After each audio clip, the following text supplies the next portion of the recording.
Hi again. Welcome to chapter 19 of our Anatomy and Physiology text. This is the first part of the cardiovascular system we're going to talk about, which is featuring the heart. The heart does get an outsize level of recognition as a key component of the cardiovascular system. I think over the next chapter or two, I will be trying to convince you that the heart is not the only game in town. And it's certainly extremely important. Don't get me wrong, but there are other things that contribute just almost as much as the heart does when it comes to circulating and perfusing tissues, circulating blood and perfusing tissues. So let's get started. And what's a good lecture without a little bit of dad humor here? The heart is much more than just a few chambers. In fact, it turns out that the number one cause of mortality and morbidity in neonatal patients, these are patients that are about to be born or are just after they're born, is heart defects, either heart morphological defects or defects in the vasculature servicing the heart. What's amazing about the heart is just how robust the system is under normal conditions. It beats on average about 60 to 90 beats per minute, depending on your level of fitness and your age. That's about 100,000 or so beats per day. And over a lifetime, the average lifetime will have contracted and relaxed over 3 billion times. That's 3 with 9 zeros behind it. Extraordinarily robust system for most patients. But it does represent sometimes a weakness in terms of being vulnerable to pathology and pathophysiology. If we're below a resting rate of 60 beats per minute, we are experiencing what we call bradycardia. Brady means low or slow. It doesn't mean that it's bad. It's just that the normal range is somewhere between 60 and 90 in a resting heart rate. And if you're below that, that could be because you're in exceptionally good shape, but that could also be a side effect or a consequence of cardioactive drugs or other types of therapy. The other side of it, if we have a resting rate, that is just sitting on the couch watching football or something like that, above 90, that's implying that your tissues are under some duress, are not receiving enough oxygen and or glucose to meet metabolic need. So there is a signal that then triggers increased heart rate. We call that a sympathetic signal.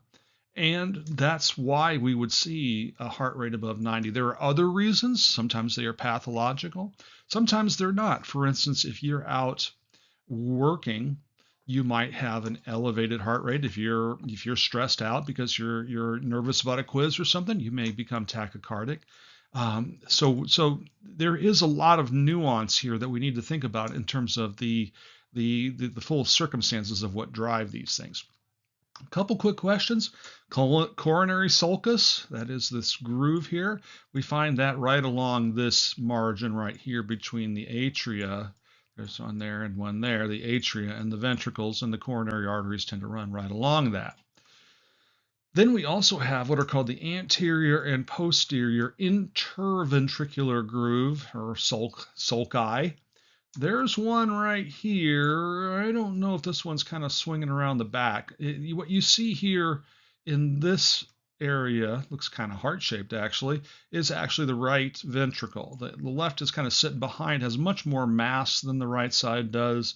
And so they aren't just sitting plain forward. They're kind of overlapping in this image. But certainly you have the anterior sulcus right here. With the coronary artery sort of running down that ridge. Oftentimes, when we're talking about position, when it comes to particularly the chest cavity, we often talk about a mediastinum, which is sort of this sort of medial area here. Okay, you can see the bracket. It just kind of is the area kind of running down between the two lungs. So your esophagus and your trachea would be running down through the mediastinal region, if you will. Left lung, right lung. Now, one of the things that seems a little bit counterintuitive is that the apex is actually at the bottom. We often think when we say base, we often think it's going to be lower in the gravitational field, if you will, closer to the ground, shall we say. In the case of the heart, the base is actually up here near the outflowing arteries. All right, the aorta or the pulmonary artery there that you see right there. This is going to the left, and the right's kind of tucking in behind. The base of the heart is basically up here, and the apex, the point of the heart, is actually down here. So the axis of the heart is actually, under most anatomical circumstances, is a little bit offset from vertical, about 20 to 30 degrees offset from the vertical plane, with the base at the top and the apex at the bottom. Other than that, just keep an eye on some of these structures. Again, when it comes to practical anatomical exams and that sort of thing, we want at least, these are a good start. Okay, you can start with these and then you can work down into the details. Surrounding the heart, we have a 3-layer sac, if you will, a 3-layer membrane, if you will.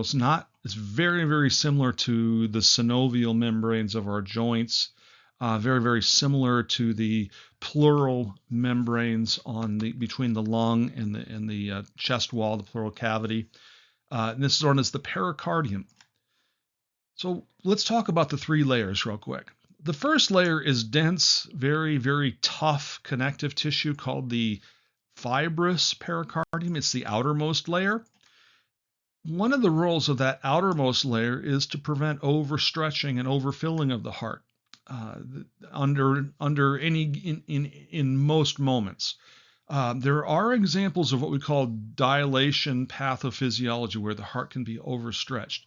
And when you overstretch the heart, it's kind of like when you're doing pull-ups. If you've ever relaxed for a moment and you hang way down and your arms are way stretched out, it's really hard to get out of that position. That has to do with the structure of what are called the sarcomeres. These are the force-generating structures inside muscle. The sarcomeres have to have cross bridges between the fibers, between actin and myosin, in order to generate force. And if you're way stretched out, it's not physically possible to generate a lot of force because you don't have enough cross bridges. All right, so what the pericardium, the fibrous pericardium, is doing is preventing overfilling in most instances. It can still happen, but for most of the time, it's a protection with that fibrous. Then we have a fluid chamber, of which the outer part is the parietal pericardium. So this is actually just on the inner surface of the fibrous pericardium, but there is a little bit of space, if you will, between this layer and the next one. And it is secreting fluid that we call pericardial fluid, generally 10-ish, maybe 15 milliliters. Not very much, about a tablespoon, but it's enough there to provide an important level of lubrication. The heart is asymmetric. The left side is much bigger than the right side when it comes to the ventricles. And that asymmetry in terms of mass, but also the amount of force that the left side is, the force on the left side is about 3-fold what you would see on the right. So when the heart is contracting, and I've seen this having been in open heart surgery, the heart actually sort of twists. It sort of looks like a tornado or something as it's squeezing. It kind of rotates, and that can generate a lot of friction. So to avoid getting a callus, if you will, which is what happens with friction on our toes and our hands and things, that just would not work with the heart or the lungs or other places. You have this synovial fluid or serous fluid. I see synovial is the name of a joint, right? Produces this fluid that helps lubricate that sliding as the heart changes volume and is contracting sort of asymmetrically. Then we have the innermost, which is called the visceral pericardium. This one's also secreting fluid, but it's secreting fluid outside of it. That's because this innermost membrane is actually is adhering to the myocardium, the actual muscle. So sometimes they refer to this as the epicardium. All right. It's a serous membrane, and the middle layer, the parietal layer, and the inner layer, the visceral, both secrete a little bit of this serous fluid for lubrication. Again, it's about a tablespoon, about 15 milliliters. That space between the parietal and the visceral layers, that's that pericardial space. All right, lubricates, decreases friction, prevents irritation. Okay. You can get pericarditis or you can get myocarditis. Both of them are inflammation of the pericardium or the myocardium, respectively. Very, very dangerous conditions. Leads to pain and destruction of tissue, which alters function, and then off you go into the pathophysiology of the heart, which is arrhythmias and or inability to service the body appropriately in terms of perfusion. And here we have just a picture of the pericardium and the myocardium. Again, there's this pericardial cavity. You have the parietal layer, the fibrous layer, and then the epicardium, if you will, with the contractile muscle here. Here's a chamber. And even the heart itself, the myocardial contractile structure, is composed of three layers. Kind of, again, it's sort of continuous, if you will. Here we have the epicardium. It's a thin outer layer. Not a lot of contractile ability here. Really, it's just about secreting fluid to lubricate and so forth. Right? It is really the same layer as what we call visceral pericardium. We can sometimes get arguments about, well, is this or that? You know, it's just a structure of layers as we go. We do see fat involved in this layer, and in fat-rich diets, Western diets, if you will, we tend to have a larger amount of fat than we might see in diets that are more vegetable-oriented, lower calories, and so forth. Then you have the main contractile layer. This is the middle layer. This is the muscular layer, the myocardium proper. All right. This is what drives the force that moves the blood. And then we have an endocardium. That's the inner layer.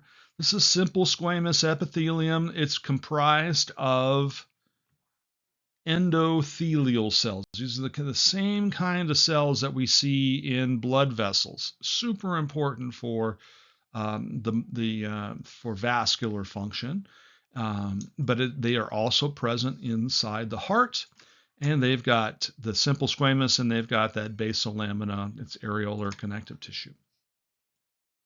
And so here's the image. Here's our epicardium with the simple squamous epithelium and some adipose tissue in there. Then we have myocardia, okay? And then we have the endocardium. These are epithelial cells. They are endothelial cells, if that's the term. So there are the three layers that we have. 3.5 if you think of these as 2 layers here. Being veterans of APHY 101, we might recall some of the work that we did, being able to describe myocardial contractile muscle cells, cardiac muscle cells, as opposed to skeletal muscle cells or smooth muscle cells. And so review the general structures, the sarcomeres, the fact that myocardial muscle cells are uninuclear. They're not multinuclear. They are connected with these intercalated discs. Those intercalated discs are full of junctions called gap junctions that allow especially calcium to move from cell to cell. The cardiac muscle needs to contract in a sort of wave-like motion, and so those gap junctions help that to occur. You also have desmosomes, again, which are adherence junctions that are helping with the sort of linear strength and holding the cells together so they don't rip themselves apart as they contract and relax. In addition to the myocardial and pericardial structures, you also have to manage the electrical and fluid flow activity in the heart. It's a one-way bulk flow system. You also have to manage, again, that electrical activity. You don't want all of the heart to contract at the same time. You want it to contract in an organized, regulated way, and that's why you have a fibrous cardiac skeleton. It's made up of of dense connective tissue. That's what we call irregular. It doesn't have stripes or any, and that's due to the complex morphology in some cases. That may include some of these valves. It will also include some tissue between the atria and the ventricles in order to prevent inappropriate electrical influence from either or one or the other. You can get what's called what we call a reentry rhythm, where, for instance, you may stimulate it this way, but then there's a little bit of leak back, which then triggers another one, and then you get this kind of cyclic depolarization event that leads to what we call ventricular tachycardia, which is a very, very dangerous rhythm. So we have this dense irregular connective tissue.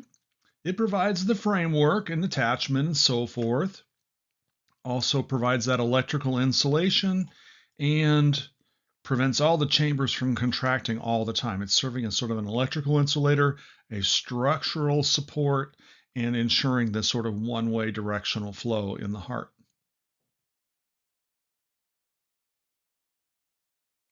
The four chambers that we have two atria and we have two ventricles.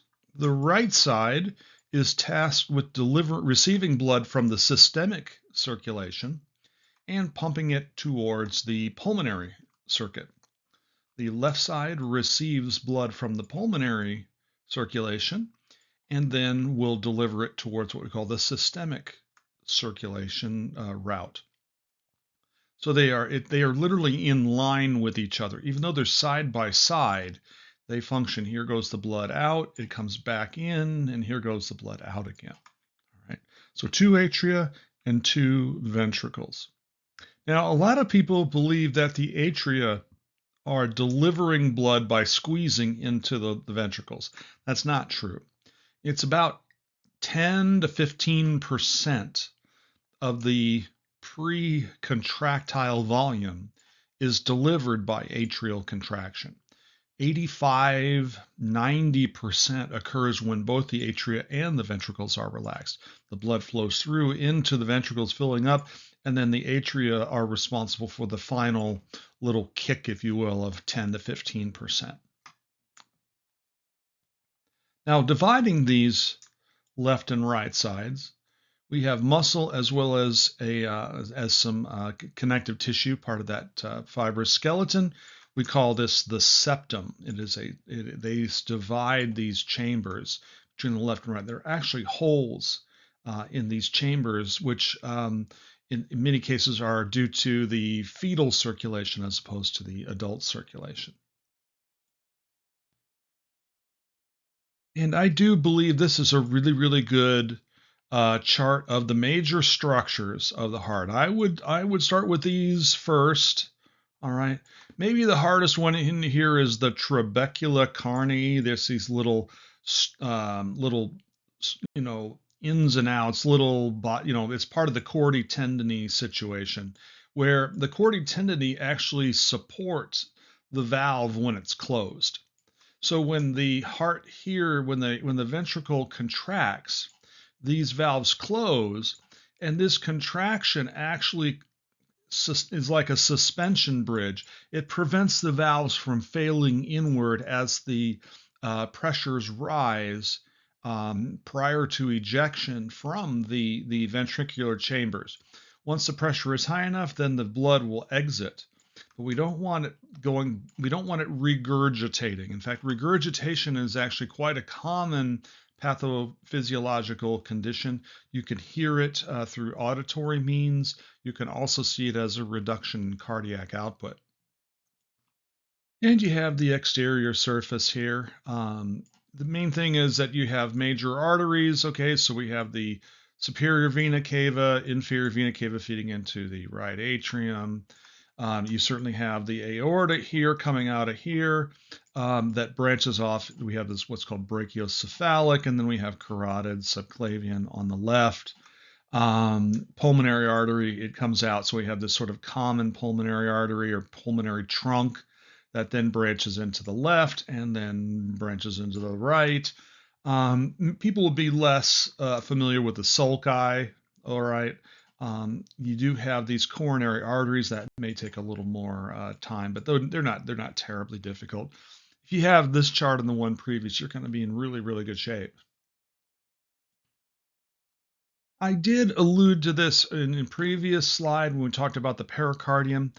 Myocardial thickness is substantially different between, say, the atria and the ventricles, but also between the right ventricle and the left. The atria, left and right, not that much difference because they're really not doing a whole lot other than just a little final kick of about 10 to 15% of the overall pre-contractile volume in the ventricles.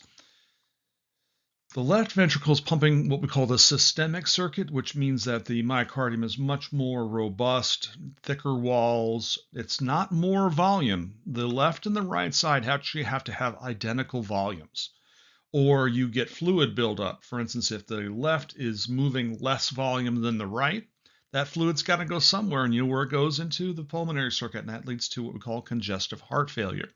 There's actually a special mechanism that helps prevent asymmetry of volume between the left side and the right side. But the left side is pumping to a longer, much more extensive circuit, which means that it has to generate more pressure. And so the pressures it can generate and cycle through are about threefold higher than the right side. And so the myocardium's thicker because it has to pump blood harder than to the systemic circuit than it is the right one going to the pulmonary circuit. Again, left and right atria, not all that different because they're really not doing a whole lot other than that final 10 or 15% of pre-contractile volume. Heart valves, again, if you envision the blood flow, right atrium, right ventricle, pulmonary artery, lungs, pulmonary vein, left atrium, left ventricle. It's a one-way system. It's meant to be a one-way. You don't want regurgitation back into the atria, and you certainly don't want fluid hanging up either in the pulmonary side or the ventricular side. There are very well-established signs and symptoms of both. Difficulty breathing if you're getting congestive heart failure, among other things. What we call jugular vein distension if you have right side failure. You'll get to know those clinically down the line. But we want these heart valves to function correctly with minimal regurgitation. So we're getting this free and one-way flow of blood volume. We have tricuspid and bicuspid valves. These are both involved in what we call the atrioventricular. Here we have atriventricular, but oftentimes I see it as atrioventricular valves. The tricuspid is on the right side, and the bicuspid, sometimes you might hear it referred to as a mitral valve, M-I-T-R-A-L, because it looks like a bishop's mitre, the funny hat that bishops wear. They're found in between the atria and the ventricles, the atrioventricular valves. And again, they prevent regurgitation when the ventricles contract, regurgitation of blood back into the atria. Then we have what are called semilunar valves. Semilunar valves are named after the vessels into which the blood is being directed. So on the right side, we have the pulmonary valves because it's going into the pulmonary artery. And on the left side, we're going into the aortic valve, which is because when you eject out of the left side, it's going into the aorta.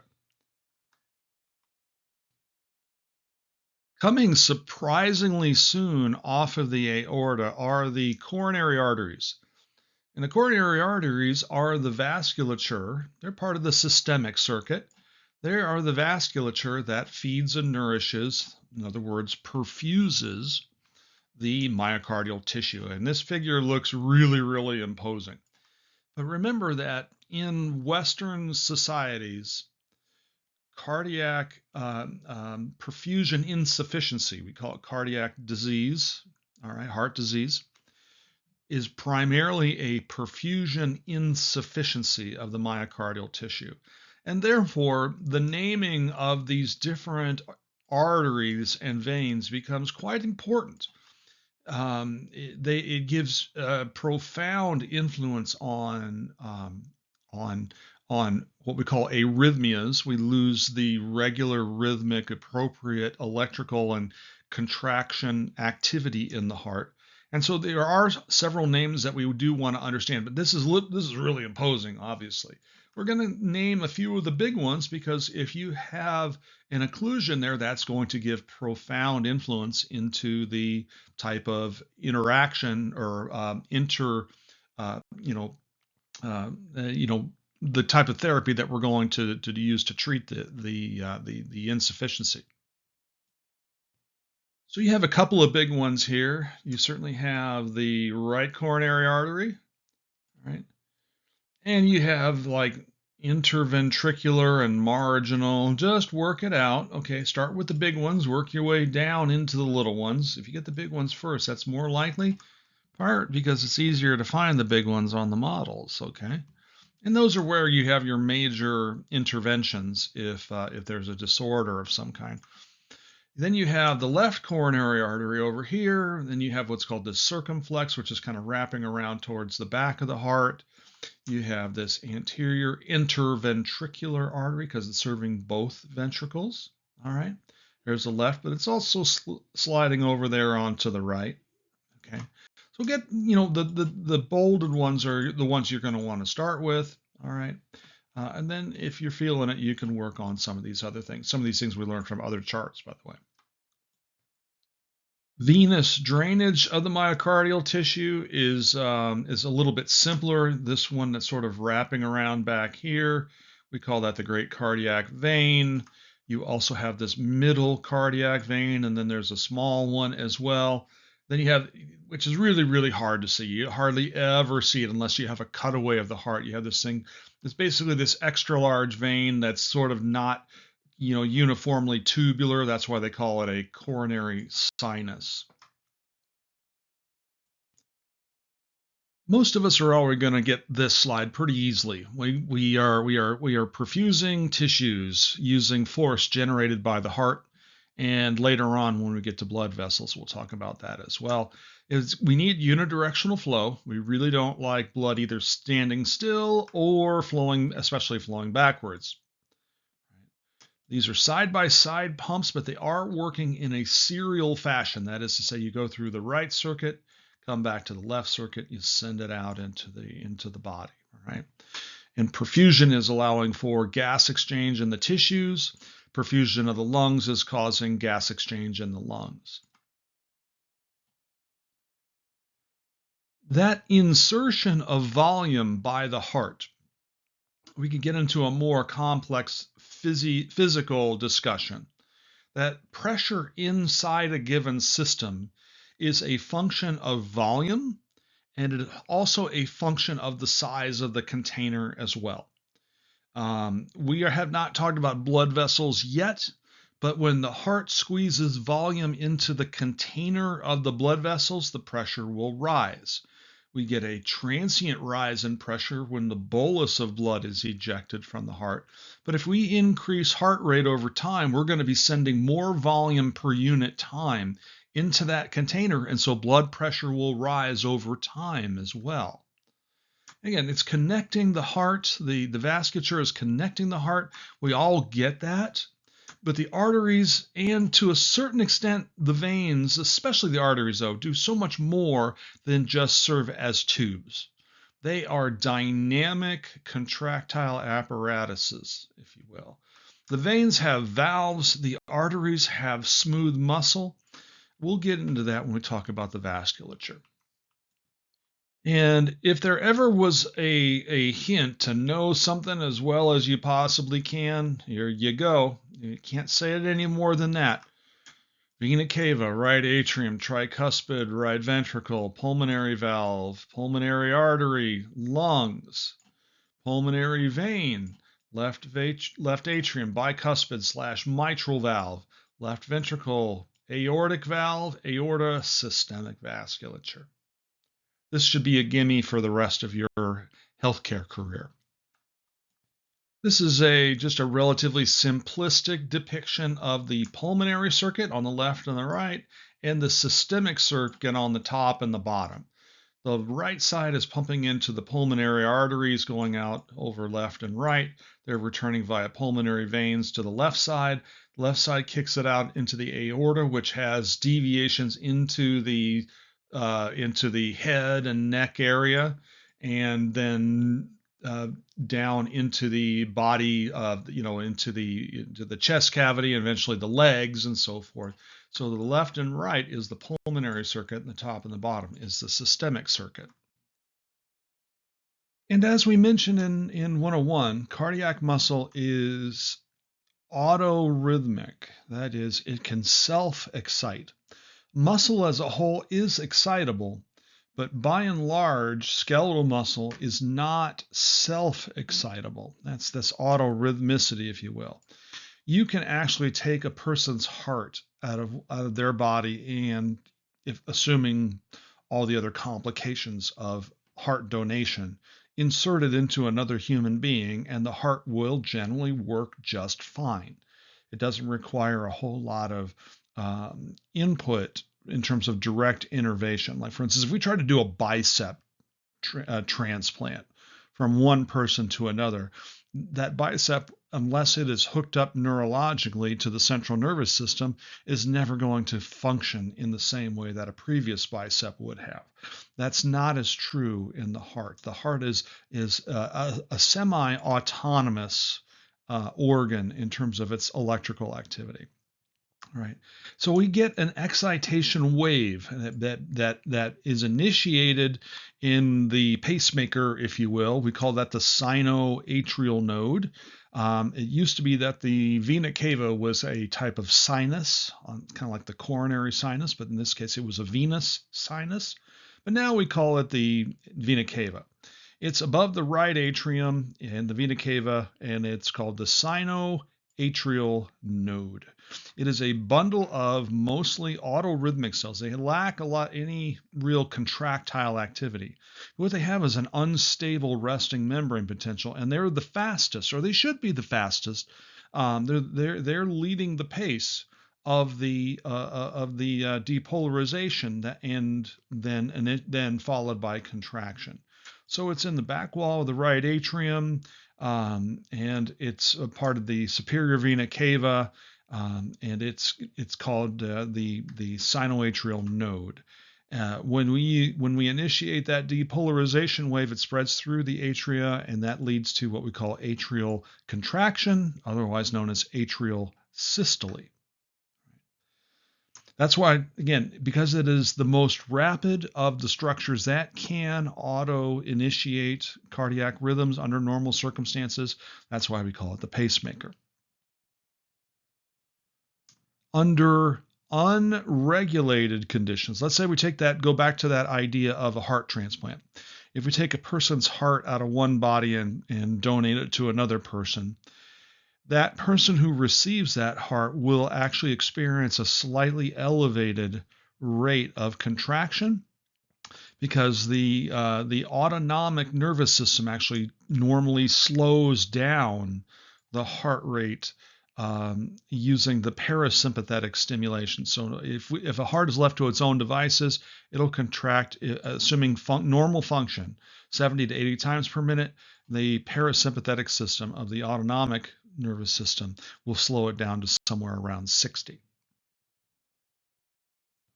And once that sinoatrial, that SA node, initiates a depolarization wave, it spreads, and it actually spreads in a couple of different ways, from the base of the heart towards the apex. So you're going to get this wave of depolarization that is moving in an apical direction across the the right and left atria. That eventually leads to atrial systole. Now, that impulse also hits what's called the atrioventricular node. It's a node very similar to the SA node, but it's located in a different position. It's located right there on the edge of the atrium and the fibrous skeleton of the heart, between the atrium and the ventricles, primarily on the right side. there's a delay there. So you get this fast impulse that starts to stimulate it, but it doesn't keep going. Meanwhile, you get this wave across the atria followed by contraction, and then the SA node will fire off a rapid impulse down to the apex of the heart through what's called the bundle of His and the left and right bundle branches, and then what are called Purkinje fibers that move up away from the apex. What's going to happen is that fast signal down here to the apex triggers a depolarization wave that moves towards the base. Remember that the outgoing vessels from the ventricles are all towards the base. They're all going up towards the head. So you want first a wave of depolarization to move this way, and followed by a contraction wave also this way. So atria are going to move towards the apex, ventricle stimulation, and then contraction is going to go through to the base. But again, this is the sequence: SA node, AV node. That AV node fires off, and it's called the bundle of His, or do they just call it the atrioventricular bundle? That's fine. It branches off into the left and right. I got them backwards there. Right and left bundle branches. Sometimes there are disorders where these branches do not conduct it evenly, and you can see a split in the rhythm a little bit. Then we go down to these little tiny innervations called Purkinje fibers. These are actually not neurons or nerves. They are in some ways nerve-like, but they are not, in fact, neurons. The original inventor of what we call the electrocardiogram was German. He was a gentleman by the name of Einthoven. And so you might hear the electrical activity plotting. When you plot it on a graph, if you will, on paper or a screen, you might see EKG, because in German, cardio is spelled with a K. In English, it would be ECG. Occasionally, you'll hear 12 leads sometimes. There are some other abbreviations out there. Not all electrocardiograms are 12-lead electrocardiograms. More often, you'll hear EKG or ECG. What it's doing is it's a graphical recording of the electrical impulses throughout the heart. All right. You can take it from the external surface of the heart. That's what they're saying there, across the wall of the heart. These things can be detected without internal electrodes. You can just literally place them on the skin and pick them up. All right, so it's a graphical representation of how electrical charge is varying over time in the various structures of the heart. So it places those electrodes on the chest. Sometimes you can put them on the arms and legs as well, recorded on graph paper or in digital format on a screen. When we talk about 12 lead, that means that we have 12 different frames of reference. You can look at it because the electrical is not only in terms of absolute value of that electrical activity, but it also has a direction, and that makes it a vector. So I don't want to get too much into the idea of a vector, but its magnitude, how much is happening, and which direction it's happening in. And 12 leads allow for a very, very fine ability to see not only magnitude, but also direction. But in all frames of reference, we will generally see what we call a P wave, which represents atrial depolarization, not atrial contraction, atrial depolarization.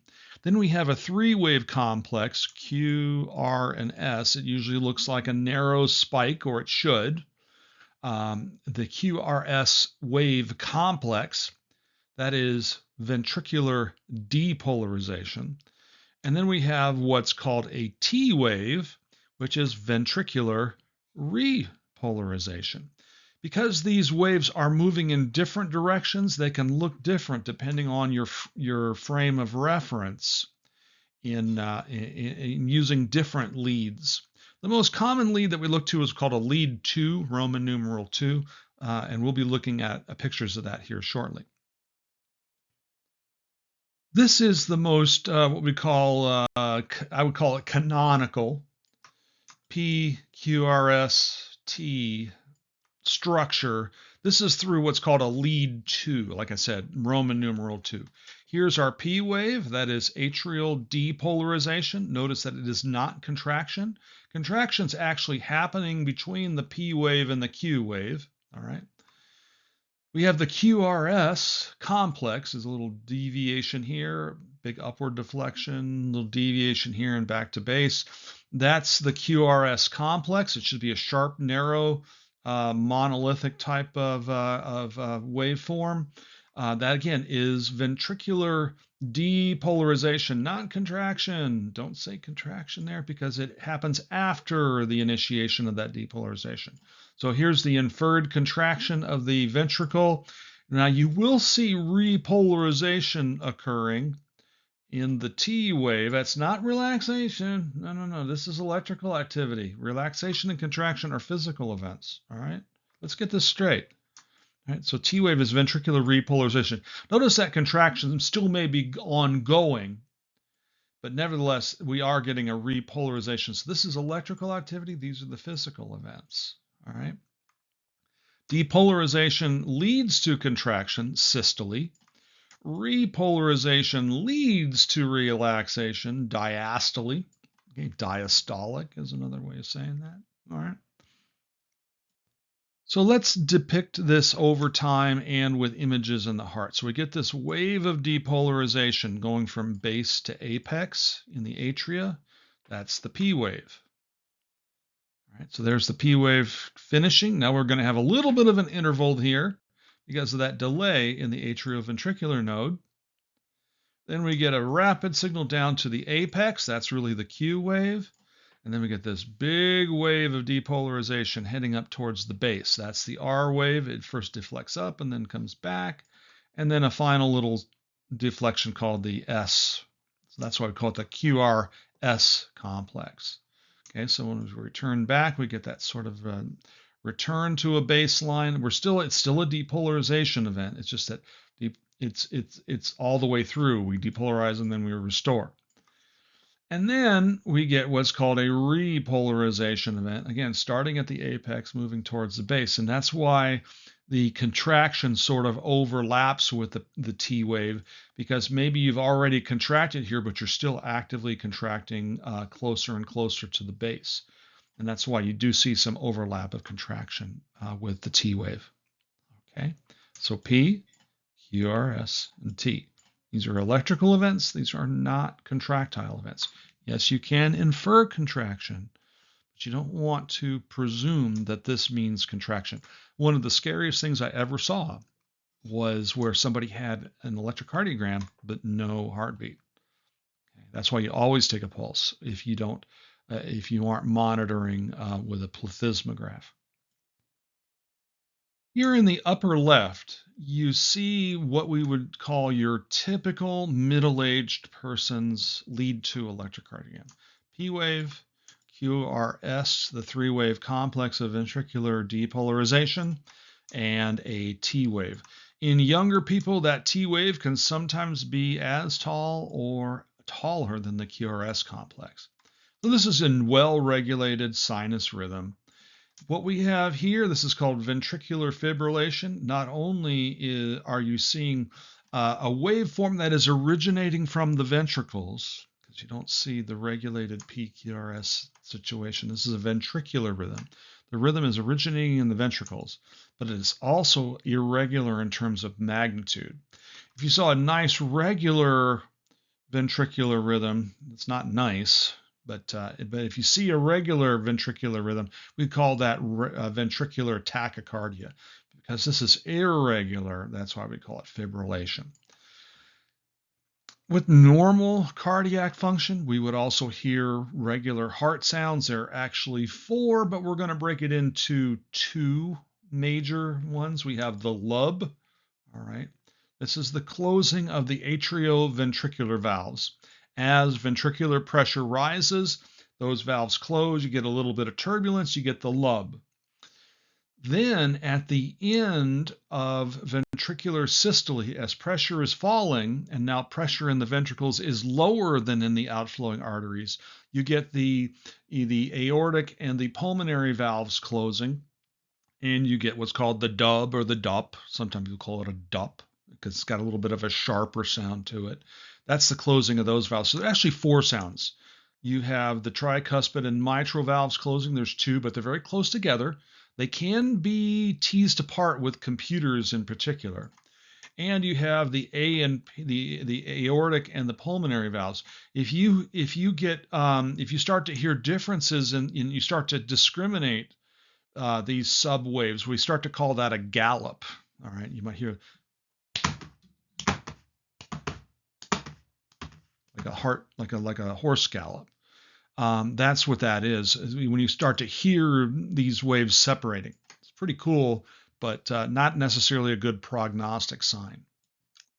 Many of you up to this point may have some familiarity with the material that we've talked about, but because you are seeking a sort of higher level of certification, and there is therapeutic value in understanding this material, we are now going to get a little more complicated. We're going to start putting all of the pieces of the puzzle. We've sort of separated the heart a little bit.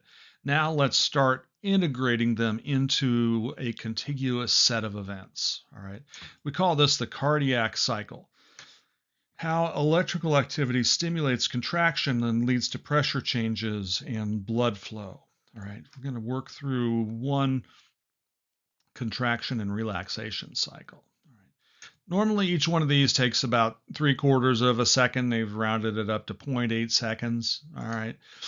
You can go a little faster, but you get much faster than that. You can get into potentially pathological tachycardia. All right. So we have 4 phases. We have ventricular filling. This is what we call late diastole. This is mostly filling when all 4 chambers of the heart are in relaxation. Then once you get a little bit of ejection from the atria, you begin contracting the ventricles.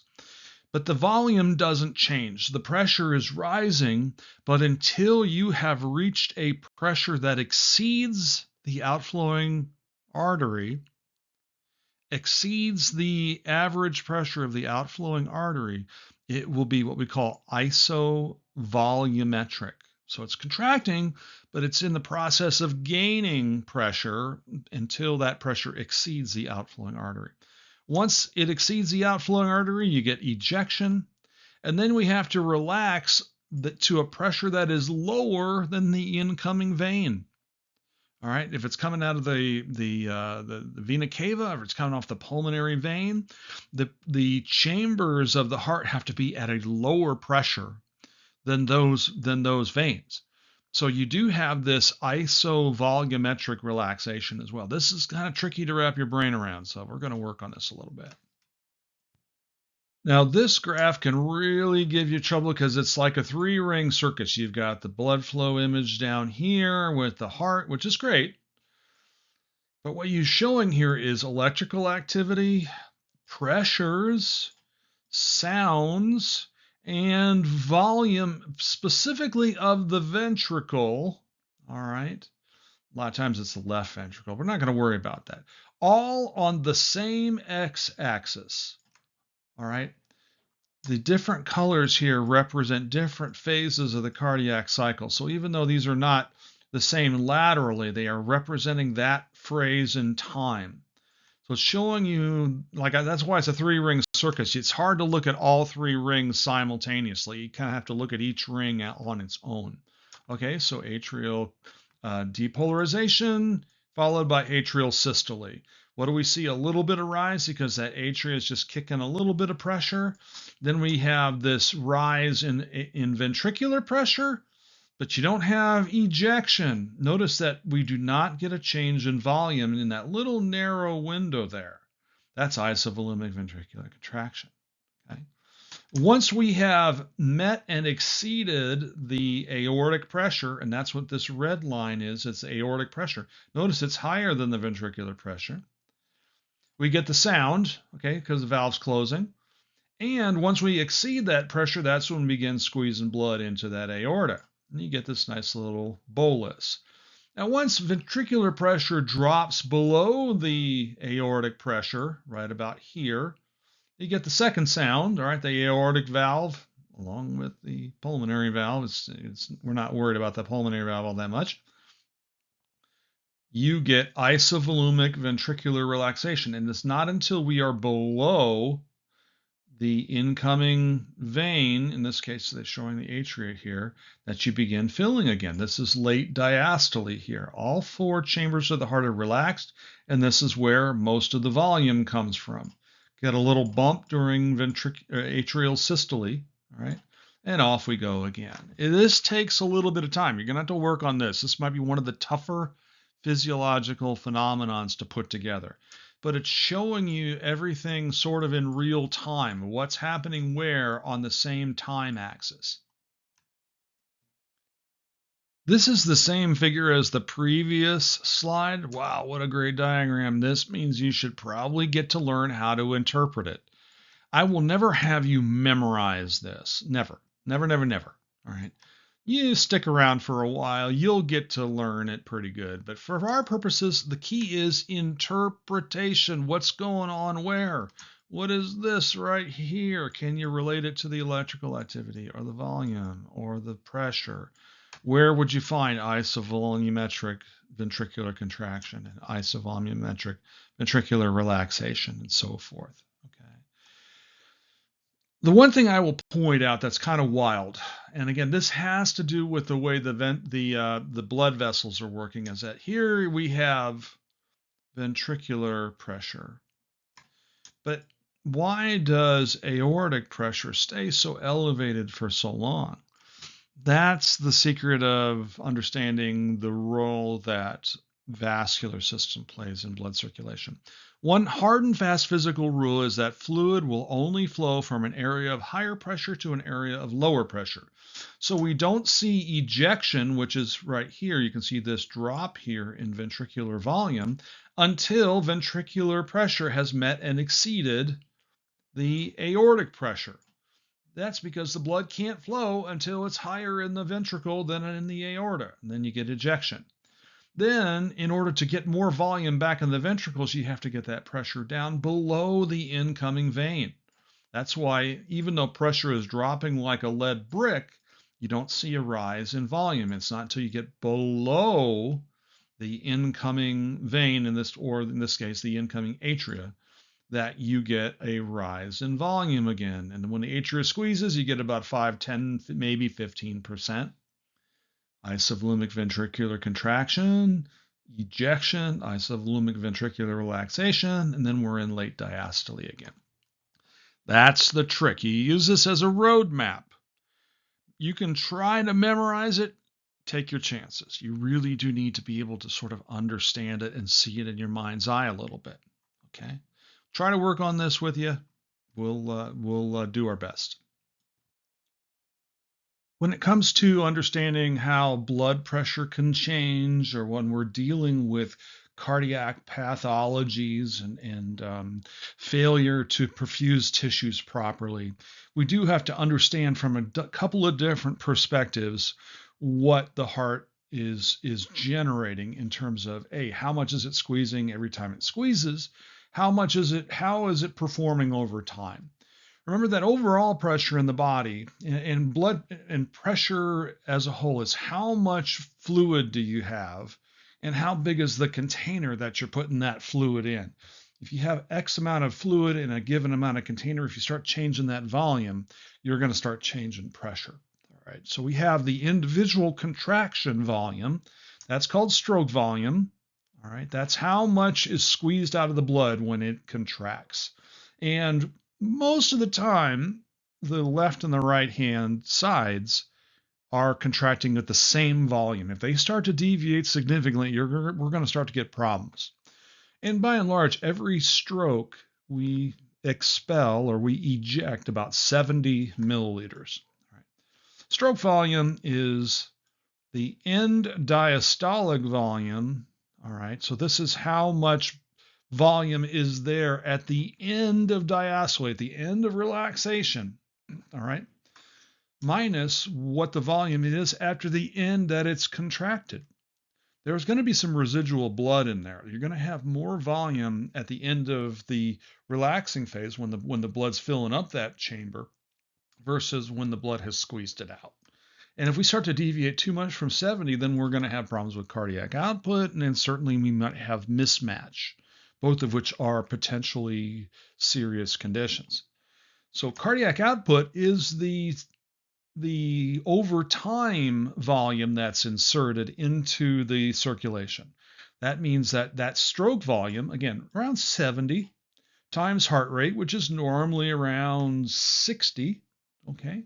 60 times 70 is 4,200, which gives us more or less about 5 liters per minute. If we're a little above 60, we'll be closer to 5 liters, but theoretically, if you had 70 mils per contractin times 60 seconds, that's 4,200. That's 4,200 milliliters. That's 4.2 liters. All right. So cardiac output is the volume over time, and that takes into account the fact that maybe the heart speeds up or slows down. Stroke volume shouldn't change all that much, but if you get exceptionally fast heartbeats, you'll start to see that number drop. But that's a discussion for another day. I want you to understand what it means to have stroke volume and how stroke volume contributes to cardiac output. The heart, under normal circumstances, is connected to the autonomic nervous system, and there is a sympathetic component which increases heart rate, also increases strength of contraction, and the parasympathetic, which really only manages heart rate. That's why even if you've had a really good scare, even if your heart rate is slowed down, it still feels a little bit weird because it's squeezing harder. The sympathetic is strength and rate. Parasympathetic is almost always rate. And you have an area in the brain called the cardioexcitatory center that will secrete norepinephrine on the heart that increases rate and strength of contraction. Then you have an inhibitory center, also found in a similar area. It's going through the vagus nerve. This is one of the major parasympathetic nerves, and secreting acetylcholine, which is primarily a parasympathetic acting neurotransmitter that will slow the heart rate down. Most of the time when we're resting, this guy is dialing us down, from about 70 down to around 60 per minute. This isn't the easiest to see in this figure, but it's just showing you the neuronal connection. So here's our sympathetic pathway. It's in green. It's coming out of the sympathetic trunk there, right? And it comes down and you see it affecting the SA node, but it's also affecting other areas of the heart. And that's why I say it not only affects rate, but it also affects strength of contraction. The vagus nerve coming out here from higher up in the central nervous system comes down, and you can see that it affects the nodes. So SA node, maybe the AV node a little bit. It's mostly regulating rate. And this is why we see a figure like this. It is possible to learn physiology to a certain degree without detailed anatomy. I'm proof positive to this. I spend most of my time studying mechanisms and less on the finer shades of anatomy, but the truth is they are so interlinked that if you love anatomy, you can really get a handle on physiology too. But physiology is where the action is as far as I'm concerned, because that's how the job gets done is physiology, right? Well, anatomy plays into that. So you can be a strong anatomist and understand from an anatomical point of view the physiology, or you can be a physiologist and have an appreciation for how anatomy contributes to that physiology.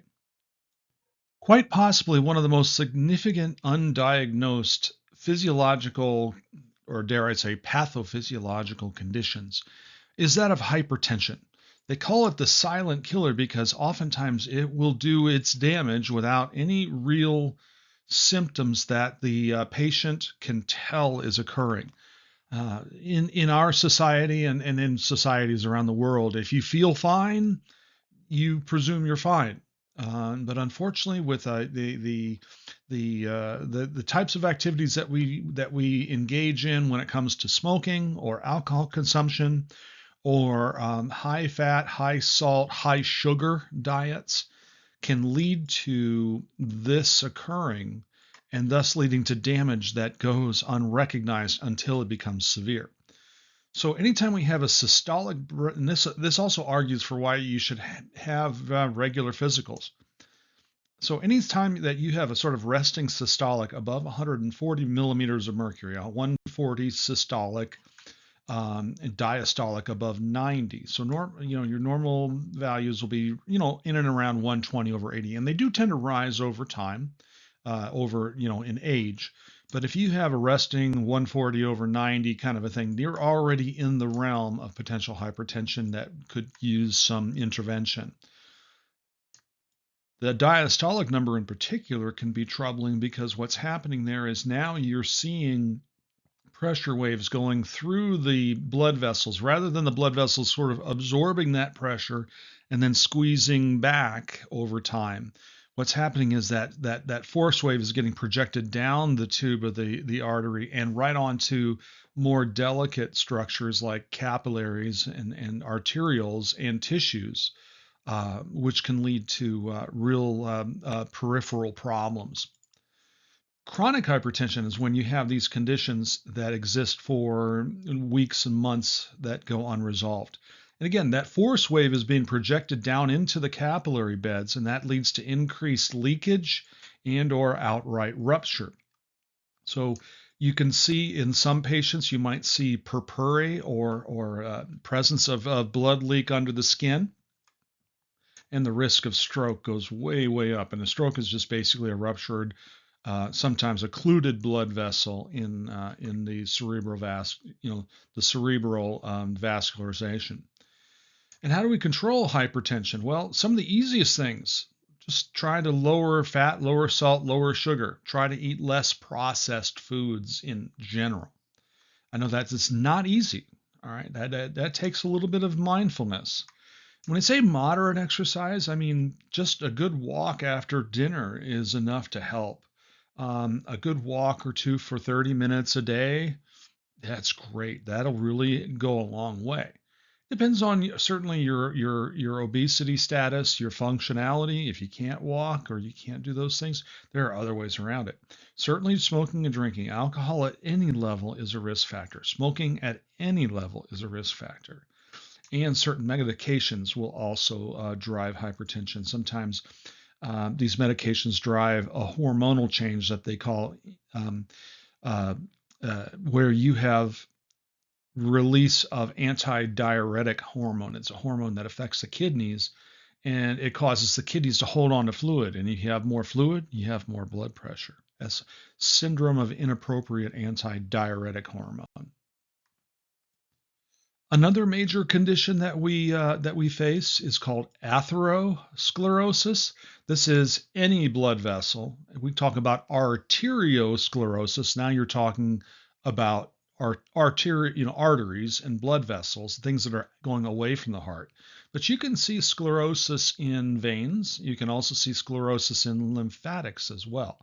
So any type of hardening and or occlusion can potentially lead to disability, or in things like the coronary arteries, death outright, so myocardial ischemia. What's happening is that you get these deposits of cholesterol, and we have good cholesterol and bad cholesterol, but it's not all good and all bad in any case. It's often a ratio of what will drive the deposition versus what will tend to block deposition. Anyway, when you get those plaques building up, coupled with inflammation, they will lead to a narrowing and blocking of the vessel in question, whether it's an artery or vein or a lymphatic. A couple things can happen. One is that it can completely occlude, or that clot / plaque can break off and float somewhere else in the bloodstream. It turns out that your lungs serve a very, very important role in this. They actually act as a filter to prevent those kinds of emboli from making their way to the heart and then into the coronary vasculature. So the lungs, while they're involved in gas exchange, are also involved in emboli filtration. So a thrombus is a clot that's attached, so a thrombus will form first, and if it breaks off and starts moving through the bloodstream, we call it an embolus. And here, just a picture showing that cholesterol plaque with fat in there. You get some calcium deposition, and it leads to occlusion. And if it breaks off, it will go to other parts of the body and cause an embolism. The key component of all of this is that when these plaques start forming, there is an inflammatory component. Inflammation can actually drive this. So if you have pro-inflammatory signaling, that can lead to increased plaque deposition, but there's also an inflammatory component of this thing growing as well. Now, the way we handle occlusions in certain areas can be to insert devices either to stretch the vessel in order to flatten and or increase the diameter of the vessel, a balloon-like device, or you can insert a mesh-like material that will ensure a certain diameter. That's called a stent. When a stent is inserted, it helps maintain the vascular diameter. You might do a balloon procedure first in order to try to flatten that plaque, followed by a stent in order to maintain that diameter. And normally these things are inserted at the site of occlusion. Or if it's particularly serious, you can actually graft on, oftentimes it's a vein that's grafted on, cardio-arterial bypass graft, and you can see this coming off the aorta here, into areas downstream of the occlusion. Sometimes you can have 1, 2, 3, 4, pretty serious if you're getting 4 at once. And some more dad here for you, dad humor. So we first insert the balloon to open up the clogged artery, then we fill the balloon with helium so you weigh less. And that's getting at the fact that obesity is a primary driver of inflammation as well as dyslipidemia, hyperlipidemia in patients. These figures right here, we have a couple of slides coming up. These figures right here show you the interactivity of factors that drive some of the things we've been talking about. Well, what are the things that will increase heart rate? If you have stress, that leads to sympathetic activation. If you have elevated epinephrine or certain hormones, that'll increase heart rate.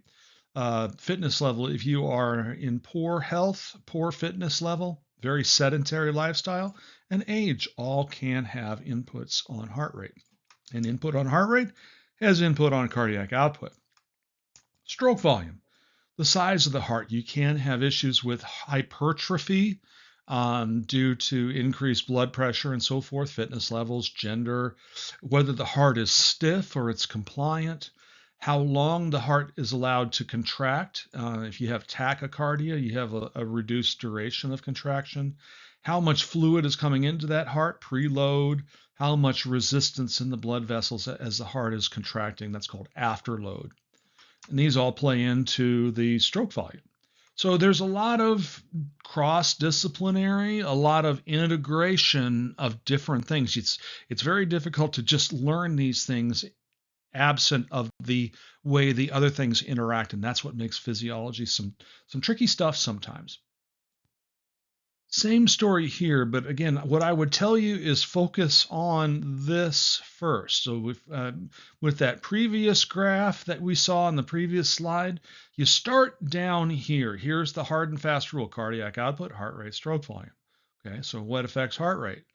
Okay, whether it's being stimulated or hormonally or through autonomic nerves. Stroke volume, the volumes of the end diastolic or systolic volume, other things that play into it. So this is kind of showing the same thing, but here I'm showing you how to approach it. You start down here and you work your way up.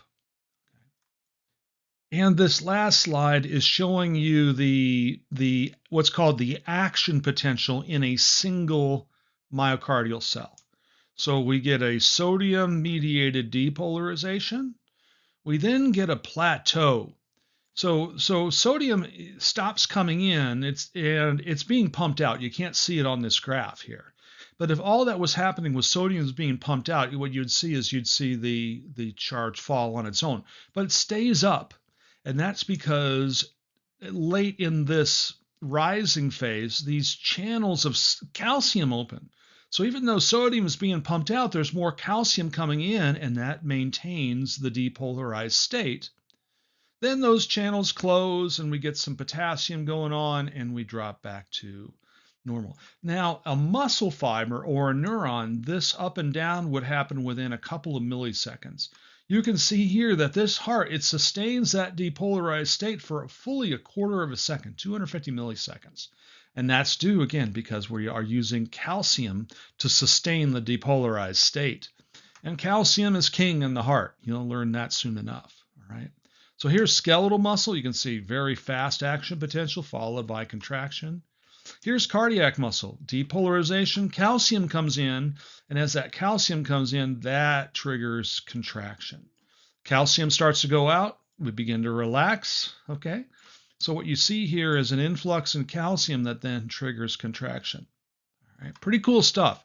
It takes a little bit of flexibility. Don't get impatient with yourself. Try to see the bigger picture and work into the details over time. I know that's not the thing you want to hear. You want to get it right away, and I understand that. But this is powerful stuff once you get to understand it and work with it. So good luck. Thanks for your time, and I will see you in class.